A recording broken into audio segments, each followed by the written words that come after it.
Buenos días a todos. Para mí es un gran gusto seguir a Jaime en este conversatorio. Este año es el año de la diversificación productiva y el fortalecimiento de la educación. Dos grandes pilares para el desarrollo económico del país. Jaime habló de lo que está haciendo en educación. Creo que está haciendo una de las grandes reformas, la más importante reforma posiblemente en este gobierno y la que se ha hecho en muchísimos años en el país. Por mucho tiempo, históricamente, no se han hecho grandes cosas en educación porque los niños perjudicados por la mala educación no tenían voz en el proceso político. Nadie salía a protestar por los niños que estaban siendo estafados por educación de muy mala calidad, o jóvenes en universidades o institutos de muy mala calidad que pagaban mucho dinero para después salir de la universidad o salir del instituto o del colegio sin mucha formación y preparación. En este gobierno estamos llegando a un vacío político, un vacío en el proceso, en que el ministro toma la batuta y hace lo que tiene que hacerse. Nosotros hemos lanzado el año pasado, en agosto del año pasado, el Plan Nacional de Diversificación Productiva. ¿De qué se trata el plan? Por muchos años crecimos, ¿no? Particularmente entre el 2002 y el 2013, el país creció bastante, en algunos años 6, 7, hasta 8%, impulsado, motivado por el aumento de precios en las materias primas de nuestros productos de exportación. No fue el único país que creció en América Latina. Todos los países exportadores de materias primas crecieron de manera muy fuerte. Pero ese ciclo llegó a su fin. Posiblemente en el 2011, cuando la economía china empieza a caer, su crecimiento empieza a caer la demanda de materias primas y los precios de materias primas han empezado a caer. Con respecto a su pico en 2011, han caído 25, 30, 35% de precio, en algunos casos más. Y eso obviamente le pone viento en contra al crecimiento de la economía.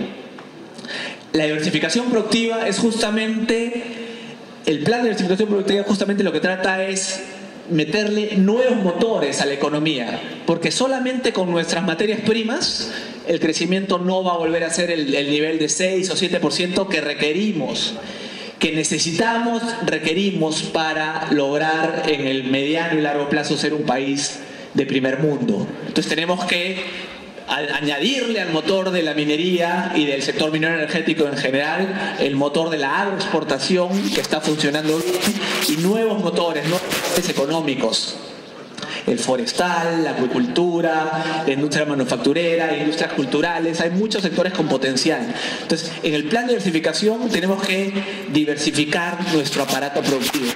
Pero nosotros no vamos a poder diversificar nuestra economía si no tenemos las capacidades productivas, si no tenemos la innovación, la tecnología, la ciencia, la educación.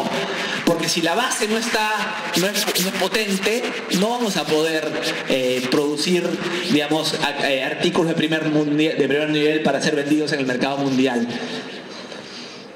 Y eso es fundamental. Entonces, estamos en el proceso de fortalecer nuestras capacidades productivas. Dentro del plan de diversificación, estamos trabajando en varios niveles, ¿no?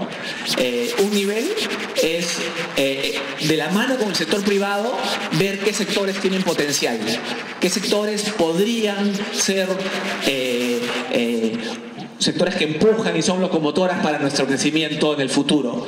Por ejemplo, en el sector forestal, lo que encontramos es la industria maderera. Nosotros exportamos 150 millones de dólares e importamos 1.150 millones de dólares. O sea, tenemos una la balanza comercial neta es menos 1.000 millones de dólares. Chile, que tiene menos potencial en términos de hectáreas, tanto en el bosque o deforestadas, que pueden ser plantadas en plantaciones, exporta 40 veces más que nosotros, 6.000 millones. Este es un ejemplo de un sector en el cual tenemos muchísimo potencial y estamos trabajando. De la misma manera, estamos trabajando en el sector acuícola, en la acuicultura, sobre todo en la selva. También nosotros casi todo nuestra pesca es harina de pescado. y extracción en general, y es muy posible, digamos, hacer lo que se llama la acuicultura, que es agricultura con los peces, digamos, sembrar tilapias, camarones o paiche en otras zonas y así también añadirle a las capacidades productivas del país. Vamos a hacer también parques industriales de primer nivel, algo que no ha funcionado en el país, nunca se han hecho de manera integral, y estamos haciendo algo que es bien importante. Estamos haciendo que los distintos sectores coordinen. Los problemas del Perú siempre tienen una dimensión multisectorial, ¿no? La ley juvenil, el empleo juvenil es un caso, ¿no? Todo el mundo dice, ¿por qué se ha metido el Ministerio de Economía o el Ministerio de la Producción en la ley juvenil? Nos hemos metido porque justamente siempre pasa que cuando tenemos un problema que implica trabajo, que implica ese es el Ministerio del Trabajo, que implica productividad, el Ministerio de la Producción, y que significa dinero, porque la capacitación la va a pagar el MEF, tiene que estar el MEF. Entonces, por eso es que estamos metidos y estamos cambiando el chip, la mentalidad en el sector público, porque es muy importante que los sectores coordinen. Por ejemplo, en la mesa forestal estamos el MINAGRI, PSM con OCINFOR, ¿no? Ministerio de Cultura, OCINFOR, CERFOR, el Ministerio del Ambiente, el Ministerio de Producción, varios sectores juntos trabajando de la mano para solucionar los problemas en este sector en particular. Y un tema muy importante que ha sido lo que yo creo que le importa más al presidente del plan de diversificación son los llamados CITES, los Centros de Innovación Tecnológica. ¿Qué son los CITES? Son centros, tenemos ahorita unos 5 en el Perú, públicos, que dan capacitación, dan transferencia tecnológica. Ven, digamos, en la madera, por ejemplo, esta es la manera más la manera óptima, la manera ideal de diseñar este mueble, y le transfieren la tecnología a los carpinteros que van y aprenden cuáles son las mejores técnicas de nivel mundial, y eso aumenta su productividad. Yo quiero enfatizar mucho que la productividad está detrás de todo esto, y también detrás de la ley de empleo juvenil, aumentar la productividad. ¿Qué es la productividad? Me preguntaba una periodista hace algún tiempo. Es cuánto producimos. Por ejemplo, me acuerdo que estaba con el presidente Moquegua hace unos meses y me decía, mira, acá nosotros producimos alfalfa, ¿no? Yo quisiera que mis agricultores produzcan leche, pero en realidad produzcan palta, pero para moverse la alfalfa a la palta es un proceso difícil porque es una inversión y 3 años que no hay, que uno tiene que cultivar sin recibir nada de dinero. Pero encontramos que nuestros vecinos en Arequipa producían alfalfa, con la misma tierra producían el doble de alfalfa, eran más productivos. La productividad es cuánto produces por hectárea, por ejemplo, en ese caso, ¿no? Entonces, lo que encontró es que en Arequipa, con tecnología un poco mejor, la misma tierra daba el doble de alfalfa. Y con tecnología un poco mejor, la misma alfalfa daba el doble de leche. Entonces, copiando simplemente lo que se hacía en Arequipa, se podía duplicar la productividad de la alfalfa y la productividad y después de la alfalfa a la leche. Se cuadriplicaba. Por cada hectárea se podía producir 4 veces más leche que antes. Eso es transferencia tecnológica. Eso es lo que hacen los CITES, los Centros de Innovación Tecnológica. Estamos hace un mes con el presidente en el CITE Madera en Villa El Salvador. Y lo que me decía, ¿cuánto ha costado el CITE de Madera? Toda esta nueva unidad técnica ha costado 7 millones de soles. Y me decía, 7 millones de soles no es poca plata, pero para el presupuesto del Perú y para el potencial que tiene de realmente mejorar la productividad y la competitividad, es dinero muy bien gastado. Cualquier carretera pues cuesta 10 o 20 veces más que eso, o más. Entonces estamos poblando el país de estos centros de innovación tecnológica. De nada nos va a servir, como dije, tratar de lanzar estos planes si no mejoramos nuestras capacidades productivas, y así dependemos menos de las fluctuaciones de precios internacionales y más de nosotros mismos, más de nuestra educación, más de nuestras capacidades, más de nuestra ciencia y tecnología. Innovamos nada. Ya creo que hay conciencia de la importancia de la educación. Todavía no hay conciencia plena de la importancia de la innovación. El país, el Perú, innova 0.12% del PBI. O sea, un octavo de 1% gastamos en innovación. Un país desarrollado innova 20 veces más que nosotros. 20 veces más que nosotros. Estamos recontra la saga en innovación. Y el futuro justamente consiste en ir innovando y mejorando nuestros procesos, nuestros productos para ser cada vez más productivos. Entonces, ¿cómo entendemos el problema del empleo juvenil? Cuando vimos la data nos dimos cuenta que hay un problema. Cuando un joven va a una empresa, ¿no? Y si el joven no tiene experiencia o no sale de una universidad pues altamente reconocida, el empresario, el emprendedor ve una hoja de vida corta, ¿no? No hay mucha experiencia, salió del colegio. Y no hay forma de mostrarle al empresario. La hoja de vida no habla sobre el entusiasmo, la dedicación, el empeño del joven. Entonces, entre elegir un chico de 18 años sin experiencia o elegir un empleado alguien con más experiencia, 35 años, normalmente va hacia la persona con mayor experiencia. Entonces eso genera un desequilibrio, una injusticia. Porque tenemos 63% de nuestros jóvenes subempleados en la informalidad, 12% desempleados, o sea, 75% subempleados o desempleados, 23%, o sea, casi todos, tienen empleos a plazo fijo y solo 1.7%, ¿no? Uno de cada 58 jóvenes tiene un empleo con todas las de la ley. Nadie puede estar contento con esta realidad. Y esa es la razón por la cual pensamos y diseñamos la ley del empleo juvenil.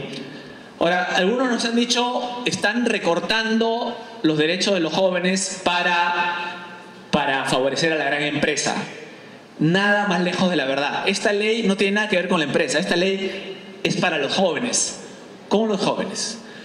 Es una ley que trata de resolver este problema que nos encontramos, esta realidad. Y los que protestan la ley no han propuesto alternativas. Hasta el momento lo que se ven son, digamos, en contra, pero no hay una alternativa. ¿Qué se va a hacer para resolver el problema que he descrito de desempleo, subempleo y solamente uno de cada 58 jóvenes teniendo un empleo con todas las de la ley? Entonces, como dije, hay esta queja de que se ha hecho para la gran empresa. En realidad se ha hecho, como dije, para los jóvenes, pero tenemos que incluir a la empresa. Porque ¿de qué nos sirve que la educación mejore si después esos jóvenes con mejor educación están desempleados o en el sector informal? ¿No? La mejor manera de seguir aumentando el capital humano de los jóvenes educados es justamente trabajando. Y es normal que más experiencia se gane trabajando en una empresa formal, productiva, que en una microempresa muchas veces informal. Es normal. La productividad de una MIPE promedio, de una microempresa promedio, es 1/12 de la productividad de una empresa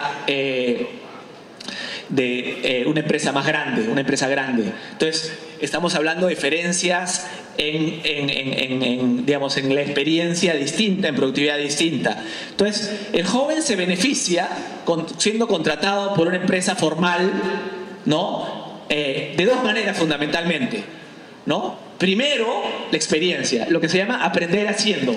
No hay mejor manera como deje de seguir aumentando su capital humano que trabajando y aprender haciendo.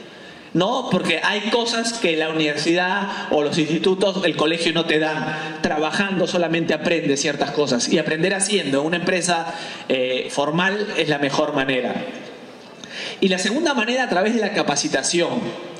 Acá este es un tema que es muy importante y que muchas veces hemos obviado, se ha obviado. Como dije, para el plan de diversificación productiva queremos mejorar nuestras capacidades productivas. La capacitación es un elemento crucial en esta ley. ¿Qué significa? Básicamente el MEF le reconoce a una empresa el 2% de la planilla, hasta el 2% de la planilla como crédito fiscal. O sea, deja de pagar, digamos, si el crédito fiscal es 100, digamos, y la empresa tenía impuestos por pagarle a la SUNAT de 200, dice, ok, de los 200 que me ibas a pagar, tienes un crédito de 100 y neto me paga solamente 100. O sea, el Estado paga mediante crédito fiscal la capacitación. Nuestro cálculo es que las capacitaciones a estas alturas serían más o menos 2.500 soles por joven. O sea, por año por joven. O sea, lo que el Estado va a pagar es 2.500 soles por año por joven. Eso significa que el joven puede, por ejemplo, ir a la mejor escuela de idiomas, ¿no?, a estudiar inglés, y eso es pagado por el Estado, ¿no?, porque más o menos vale 200 soles mensuales. Una excelente escuela de idiomas. Entonces, es una forma, aparte de complementar la experiencia, se complementa con la capacitación, y que no tiene que ser una sola, tiene que ser varias que acumuladas llegan a 2.500 soles. La idea, como lo hemos puesto en el reglamento, es que el joven va y le sugiere a la empresa, que es que quiero llevar un curso en estas áreas, ¿no? Y la empresa lo valida, lo coordina y directamente se paga al instituto o al centro acreditado que pueda llevar a cabo esta capacitación. Generalmente eso tiene que ser externos, que lo hacen, puede ser en la empresa, pero son entidades externas que hacen la capacitación. Sin la capacitación, la ley de empleo juvenil no tendría mucho sentido. Porque lo que queremos es justamente que el capital humano, el joven, aumente, ¿no?, de manera sustancial, para que después de los 2 o 3 años, digamos, del periodo, pase a la ley general, ¿no?, y que se formalice. Yo creo que acá uno de los temas que no hemos tocado demasiado es que en promedio el 70% de la pega del país es informal. 70% informal. La informalidad es una lacra para el país. Es un problema que no hemos logrado digamos, resolver, y nunca hemos tomado el toro por las astas. Y en ese sentido estamos viendo en el Ministerio de Producción cómo se logra tocar el tema y resolver el tema de ir poco a poco, porque es un problema complejo de décadas, ¿no?, de mucho tiempo, que se acentuó en el momento de crisis y fue una válvula de escape para la economía peruana, pero ahora ya no está bien, porque la informalidad tiene otros problemas: no pagar impuestos, no respetar la ley en general, tiene digamos, fue bueno en su momento, o necesario si uno quiere, pero en el futuro no. Entonces, la ley de empleo juvenil va contra la informalidad, porque ¿cuántos ante existencia, digamos, de la ley actual o previa, cuántos jóvenes estaban, digamos, debajo de la planilla, digamos, en negro, no aparecían en la planilla? Lo que hace la ley de empleo juvenil es que el joven aparece en planilla, aparece en la planilla, y de esa manera se da un incentivo a la formalización. Está formalmente parte de la empresa, y la idea fundamental es que después de pasar un tiempo en la empresa le ofrezca un cargo. Una vez que la empresa ya trabajó con el joven, ya lo vio, ¿no? Como dije al comienzo, un problema que tenemos en el país es que hay un desencuentro, porque el joven que termina el colegio y va a una empresa, no ha tenido experiencia, entonces ve una hoja de vida corta y el empresario prefiere contratar a alguien con más experiencia. Sin embargo, una vez que ya se da un incentivo para que se le contrate inicialmente, y el empresario ya ve digamos, la ambición, el entusiasmo, la diligencia del joven, ya el empresario va a estar más dispuesto a contratarlo. Pero tenemos que hacer que simplemente su capital humano vaya aumentando con la capacitación y con la experiencia, que es, como digo, es la mejor manera que tenemos como país. Entonces, yo quería terminar diciendo que estamos en digamos, hemos naturalmente tocado una fibra sensible. Hay, digamos, gente que se opone, a la ley, entendible. Yo creo que es importante siempre poner dentro del contexto cómo esta ley es parte de un proceso, una intención de mejorar nuestras capacidades productivas, y qué mejor que el joven como el primer peldaño para que nosotros fortalezcamos y mejoremos nuestras capacidades productivas. Se engloba dentro de un esfuerzo del gobierno del presidente Humala, en el cual la educación es un peldaño importante, la salud es un peldaño importante, la mejora de la seguridad tiene que ser otro, donde hay todavía más por hacer, claramente, por el rezago que tenemos, y la diversificación productiva es otro. No son los grandes peldaños en que estamos apostando, no por este año, no por este mes, ¿no? Estamos apostando por el mediano y a largo plazo. Muchos políticos que se han puesto de costado con esta ley no están pensando en el país. No están pensando en el largo plazo, no están pensando en el mediano y largo plazo. No están pensando que tenemos que hacer cosas justamente para que nuestro país sea cada vez más productivo, porque el mundo globalizado es cada vez más complejo. Si no innovamos, si no mejoramos nuestras capacidades productivas, si no seguimos realmente mejorando día a día, el mundo nos va a pasar. Cuando el boom de materias primas se dio, digamos, los precios de materias primas entre el 2002 y el 2011 en algunos casos subieron por 7, no 7%, sino subieron 7 veces, 700%. Obviamente había mucho dinero, pero en ese momento, en lugar de pensar en el mediano y en el largo plazo, ¿no?, en lugar de hacer cosas como la diversificación productiva, caímos en la complacencia, caímos en la visión, estamos bien, no nos ganan, nada nos puede tocar. En lugar de ser serios y responsables, trabajando para los siguientes 15 o 20 años, hicimos poco. No fuimos irresponsables, pero no hicimos lo suficiente. Y si hubiéramos hecho algo como el plan de diversificación hace unos 5 o 6 años, la situación sería mejor. Ahora, estamos a tiempo para seguir mejorando el país, y por eso creo que las cosas que estamos haciendo en este gobierno muchas veces no la vamos a ver los frutos, y a veces sí los costos políticos de hacerla, ¿no? Pero los frutos no se van a ver en ese gobierno, pero sí el país los va a ver. Tenemos que pensar en el país que queremos. Ustedes, la mayoría de acá son jóvenes, y no enfrentaron pues los momentos difíciles seguramente de los 80s y comienzos de los 90s.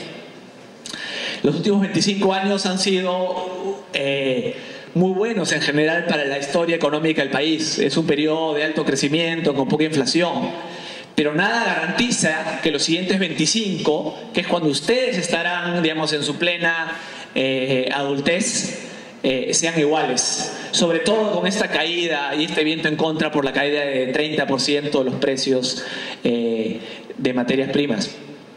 Entonces tenemos que hacer cosas para ese futuro, para los jóvenes que serán adultos en el futuro. Pequeñas diferencias ahora en una experiencia laboral van a significar grandes diferencias en su vida. Si nosotros no nos preocupamos por nuestros jóvenes y hacemos que sean cada vez más capaces, sabiendo que tenemos que suplir los problemas de la educación, terrible, ¿no? Simplemente esa diferencia se va a perpetuar con el tiempo. Por eso es que el momento es ahora, para preocuparnos con ustedes, y de esa manera, con la experiencia y con la capacitación, vayan mejorando poco a poco. Y eso va a ser fundamental, no solo porque es justo, sino porque es importante, es bueno para ustedes, para sus familias o las que tendrán, y para el Perú en su conjunto, que es lo que más queremos. Muchísimas gracias.